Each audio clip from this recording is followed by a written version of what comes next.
Bonjour YouTube, aujourd'hui je vous retrouve pour vous parler de l'épisode 3 de Jujutsu Kaisen, cette fois-ci j'ai réussi, Jujutsu Kaisen, l'épisode 3 qui était ma foi plutôt sympathique, avec une introduction d'un nouveau personnage féminin.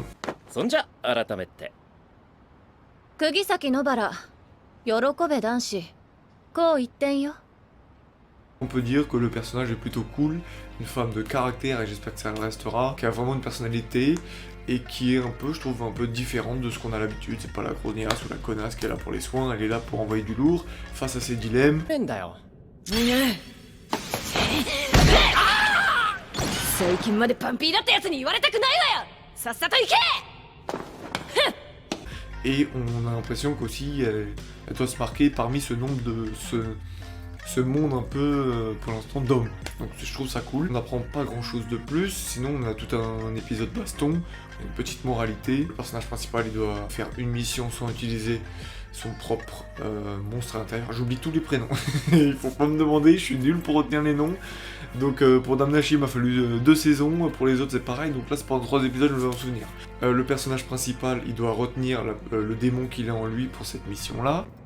ああそれから少なは出しちゃダメだよ Et la personnage qui est introduite, on doit savoir, déjà on découvre ses pouvoirs et on voit la différence entre la campagne et Tokyo que je trouve intéressant. L'épisode il est pas franchement très long quand on réfléchit, il n'y a pas grand chose à expliquer, à part le fait que les combats sont super cool.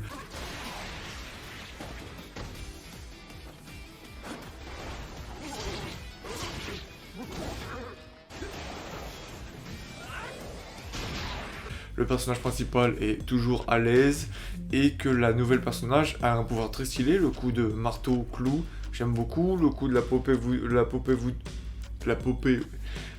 vaudou est vraiment stylé aussi.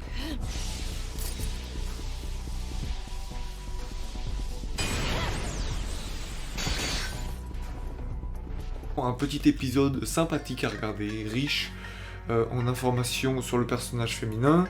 Et du coup, je trouve que c'est un très bon personnage qui est très attachante. Je trouve qu'elle c'est plutôt unique. Elle a vraiment un caractère de merde. Alors, toutes les filles sont un peu vues comme des caractères de merde, mais je trouve que celle-là, on se rend compte que ça va marquer dans le temps. En fait, elle a sa propre personnalité, elle est un peu folle, et ça va pas être la meuf qu'on va relayer en 6ème personnage comme on peut faire avec d'autres filles comme Sakura, Nanami ou tout ce que vous voulez. Je trouve que c'est très important dans l'animation et dans les histoires de nos jeux. Déjà les tenues personnalisables, j'espère qu'il y aura des trucs un peu plus stylés, ça peut être cool. Cliffhanger de la fin, est-ce qu'il parlait au passé ou est-ce qu'il parlait de ce qui va arriver quand il y en a un qui est mort? C'est intéressant, mais moi personnellement je déteste. J'ai l'impression que c'est presque un spoil, ça me gâche la surprise, je déteste qu'on me dit il va se passer ça, ou quand c'est en mode narration, ça vient du futur et on nous explique ce qui se passe. Je trouve que ça gâche un peu la chose, qu'on nous dise qu'il y a potentiellement quelqu'un qui va mourir.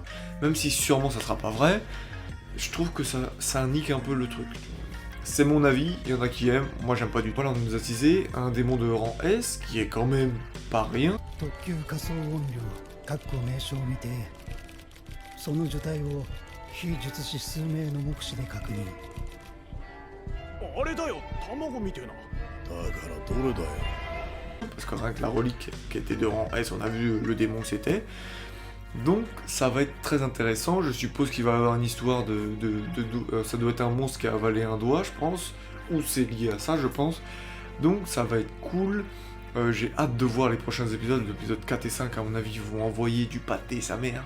Le mec à le bandeau il a l'air toujours aussi badass, le mec il a la réserve avec ses clips. On n'a pas vu, on attend de voir ce que ça va donner. Et non, voilà, un épisode fort sympathique. La chose qu'on peut voir, c'est que les fléaux, c'est pas juste des monstres cons, ils peuvent prendre des gens en otage et tout, ça c'est intéressant à savoir, même si on avait un peu deviné la chose. Et je trouve qu'il n'y avait pas forcément besoin d'expliquer. On aurait pu, genre, sans qu'il parle, il dit oui, j'attends de voir qu'elle voit la différence entre la ville et Tokyo. Et elle-même, peut-être, elle se fait cette réflexion, ça aurait peut-être apporté une sorte d'intelligence au personnage. Mais bon, ne soyons pas trop exigeants, c'était déjà 3 épisodes de qualité, donc voilà c'est tout pour moi, j'espère que ça vous a plu.